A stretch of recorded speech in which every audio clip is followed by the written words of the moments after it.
श्री शिव महापुराण षष्ठी कैलाश संहिता अथ द्वाविंशोऽध्यायः। यति के लिए एकादशः कृत्य का वर्णन। स्कंद जी बोले, मुनि श्रेष्ठ वामदेव, यति का एकादशः प्राप्त होने पर जो विधि बताई गई है उसका मैं तुम्हारे स्नेहवश वर्णन करता हूँ। वेदी बनाकर उसका सम्मार्जन और उपलेपन करें। तत्पश्चात पुण्याह वाचन पूर्वक प्रोक्षण करके पश्चिम से लेकर पूर्व की ओर क्रम से 5 मंडल बनाएं और स्वयं श्राद्ध करता उत्तराभिमुख बैठकर कार्य करें। प्रादेश मात्र लंबा चौड़ा चौकोर मंडल बनाकर उसके मध्य भाग में बिंदु, उसके ऊपर त्रिकोण मंडल, उसके ऊपर षटकोण मंडल और उसके ऊपर गोल मंडल बनाएं। फिर अपने सामने शंख की स्थापना करके पूजा के लिए बताई हुई पद्धति के क्रम से आचमन, प्राणायाम एवं संकल्प करके पूर्वोक्त 5 आतिवाहिक देवताओं का देवेश्वरी देवियों के रूप में पूजन करें। उत्तर की ओर आसन के लिए कुश डालकर जल का स्पर्श करें। पश्चिम से आरंभ करके पूर्व पर्यंत जो मंडल बताए गए हैं उनके भीतर षड्ध्वा विधि से पीठ के रूप में पुष्प रखें और उन पुष्पों पर क्रमशः उक्त 5 देवियों का आवाहन करें। पहले अग्निपुंज स्वरूपिणी आतिवाहिक देवी का आवाहन करते हुए इस प्रकार कहें, ओम ह्रीं अग्नि रूपा मातिवाहिक देवताम आवाहयामि नमः। इस प्रकार सर्वत्र वाक्य योजना और भावना करें। इस तरह 5 देवियों का आवाहन करके प्रत्येक के लिए आदर पूर्वक स्थापनी आदि मुद्राओं का प्रदर्शन करें। तत्पश्चात ह्रां ह्रीं ह्रूं ह्रैं ह्रौं ह्रैं इन बीज मंत्रों द्वारा षडंग न्यास और कर न्यास करें। इसके बाद उन देवियों का इस प्रकार ध्यान करना चाहिए। उन सबके 4-4 हाथ हैं। उनमें से 2 हाथों में वे पाश और अंकुश धारण करती हैं तथा शेष 2 हाथों में अभय और वरद मुद्राएं हैं। उनकी अंग कांति चंद्रकांत मणि के समान है। लाल अंगूठियों की प्रभा से उन्होंने संपूर्ण दिशाओं के मुखमंडल को रंग दिया है। वे लाल वस्त्र धारण करती हैं। उनके हाथ और पैर कमलों के समान शोभा पाते हैं। 3 नेत्रों से सुशोभित मुख रूपी पूर्ण चंद्रमा की छटा से वे मन को मोह लेती हैं। माणिक्य निर्मित मुकुटों से उद्भासित चंद्रलेखा उनके सीमंत को विभूषित कर रही हैं। कपोलों पर रत्न में कुंडल झलमला रहे हैं। उनके उरोज पीन तथा उन्नत हैं। हार, केयूर, कड़े और करधनी की लड़ियों से विभूषित होने के कारण वे बड़ी मनोहारिणी जान पड़ती हैं। उनका कटी भाग कृश और नितंब स्थूल है। उनके अंग लाल रंग के दिव्य वस्त्रों से आच्छादित हैं। चरणारविंदों में माणिक्य निर्मित पायजेबों की झनकार होती रहती है। पैरों की अंगुलियों में बिच्छुओं की पंक्ति अत्यंत सुंदर एवं मनोहर है। शक्ति विशिष्ट अनुग्रह मूर्ति शिवजी के द्वारा क्या सिद्ध नहीं हो सकता, अर्थात सब कुछ सिद्ध हो सकता है। इसलिए वे देवियां महेश्वर की भांति शक्त्यात्मक मूर्ति वाले अनुग्रह से संपन्न हैं। अतः उनके अनुग्रह से सब कुछ सिद्ध हो सकता है। सब पर अनुग्रह करने वाले भगवान शिव ने ही उन 5 मूर्तियों को स्वीकार किया है। इसलिए वे दिव्य संपूर्ण कार्य करने में समर्थ तथा परम अनुग्रह में तत्पर हैं। इस प्रकार उन सब अनुग्रह परायण कल्याणमयी देवियों का ध्यान करके इनके लिए शंखस्थ जल के बिंदुओं द्वारा पैरों में पाद्य, हाथों में आचमनीय तथा मस्तकों पर अर्घ्य देना चाहिए। तदनंतर शंख के जल की बूंदों से उनका स्नान कर्म संपन्न कराना चाहिए। स्नान के पश्चात दिव्य लाल रंग के वस्त्र और उत्तरीय अर्पित करें। बहुमूल्य मुकुट एवं आभूषण दें। तत्पश्चात सुगंधित चंदन, अत्यंत सुंदर अक्षत तथा उत्तम गंध से युक्त मनोहर पुष्प चढ़ाएं। अत्यंत सुगंधित धूप और घी की बत्ती से युक्त दीपक निवेदन करें। इन सब वस्तुओं को अर्पण करते समय आरंभ में ओम ह्रीम का प्रयोग करके फिर समर्पयामि नमः बोलना चाहिए तथा ओम ह्रीम अग्न्यादि रूपाभ्यः पंचदेवीभ्यः दीपम समर्पयामि नमः।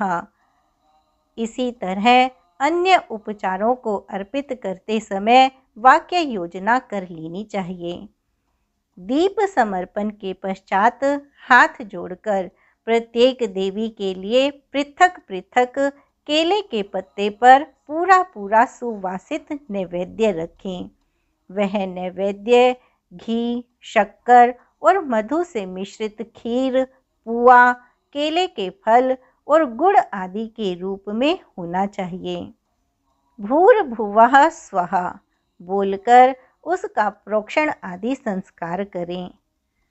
फिर ओम ह्रीम स्वाहा नैवेद्यम निवेदयामि नमः बोलकर नैवेद्य समर्पण के पश्चात ओम ह्रीम नैवेद्यांते आचमनार्थम पानीयम समर्पयामि नमः कहते हुए बड़े प्रेम से जल अर्पित करें। मुनि श्रेष्ठ तत्पश्चात प्रसन्नता पूर्वक नैवेद्य को पूर्व दिशा में हटा दें और उस स्थान को शुद्ध करके कुल्ला, आचमन तथा अर्घ्य के लिए जल दें। फिर तांबूल, धूप और दीप देकर परिक्रमा एवं नमस्कार करके मस्तक पर हाथ जोड़ उन सब देवियों से इस प्रकार प्रार्थना करें। हे श्री माताओं, आप अत्यंत प्रसन्न हो शिव पद की अभिलाषा रखने वाले इस यति को परमेश्वर के चरणारविंदों में रख दें और इसके लिए अपनी स्वीकृति दें।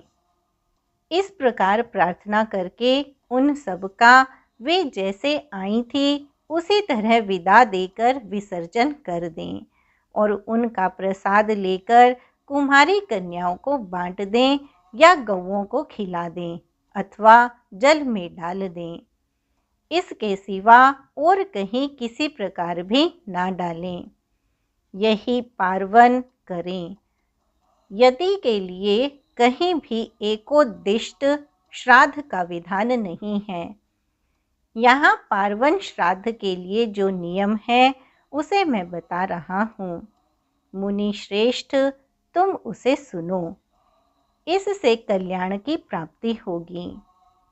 श्राद्धकर्ता पुरुष स्नान करके प्राणायाम करे, यज्ञोपवीत पहन सावधान हो, हाथ में पवित्री धारण करके देश काल का कीर्तन करने के पश्चात मैं इस पुण्यतिथि को पार्वन श्राद्ध करूँगा, इस प्रकार संकल्प करें।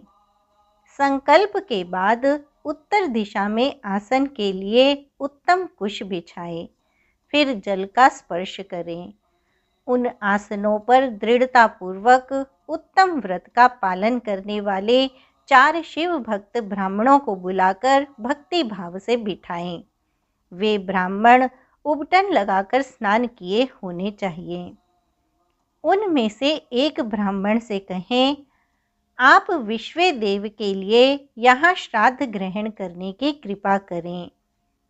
इसी तरह दूसरे से आत्मा के लिए, तीसरे से अंतरात्मा के लिए और चौथे से परमात्मा के लिए श्राद्ध ग्रहण करने की प्रार्थना करके संयत चित्त श्राद्ध करता श्रद्धा और आदर पूर्वक उन सब का यथोचित रूप से वरण करें। फिर उन सब के पैर धोकर उन्हें पूर्वाभिमुख बिठाए और गंध आदि से अलंकृत करके शिव के सम्मुख भोजन कराएं। तदनंतर वहां गोबर से भूमि को लीप कर पूर्वाग्र कुश बिछाएं और प्राणायाम पूर्वक पिंडदान के लिए संकल्प करके 3 मंडलों की पूजा करें। इसके बाद पहले पिंड को हाथ में लें। आत्मने इमं पिंडम ददामि ऐसा कहकर उस पिंड को प्रथम मंडल में दे दें। तत्पश्चात दूसरे पिंड को अंतरात्मने इमं पिंडम ददामि कहकर दूसरे मंडल में दे दें। फिर तीसरे पिंड को परमात्मने इमं पिंडम ददामि कहकर तीसरे मंडल में अर्पित करें। इस तरह भक्ति भाव से विधि पूर्वक पिंड और कुशोदक दें। तत्पश्चात उठकर परिक्रमा और नमस्कार करें। तदनंतर ब्राह्मणों को विधिवत दक्षिणा दें। उसी जगह और उसी दिन नारायण बलि करें। रक्षा के लिए ही सर्वत्र श्री विष्णु की पूजा का विधान है। अतः विष्णु की महापूजा करें और खीर का नैवेद्य लगाएं। इसके बाद वेदों के पारंगत 12 विद्वान ब्राह्मणों को बुलाकर केशव आदि नाम मंत्रों द्वारा गंध, पुष्प और अक्षत आदि से उनकी पूजा करें। उनके लिए विधि पूर्वक जूता, छाता और वस्त्र आदि दें। अत्यंत भक्ति से भांति भांति के शुभ वचन कहकर उन्हें संतोष दें। फिर पूर्वाग्र कुशों को बिछाकर ओम भूर स्वाहा, ओम भूर स्वाहा, ओम स्वः स्वाहा ऐसा उच्चारण करके पृथ्वी पर खीर की बलि दें। मुनीश्वर, यह मैंने एकादशाह की विधि बताई है। अब द्वादशाह की विधि बताता हूँ, आदर पूर्वक सुनो। इति श्री शिव महापुराणे षष्ठयां कैलाश संहितायां यति नामे एकादशाह कृत्य वर्णनम नाम 22वाध्यायः। इस प्रकार श्री शिव महापुराण के अंतर्गत छठी कैलाश संहिता में यतियों का एकादशाह कृत्य वर्णन नामक 22वां अध्याय पूर्ण हुआ।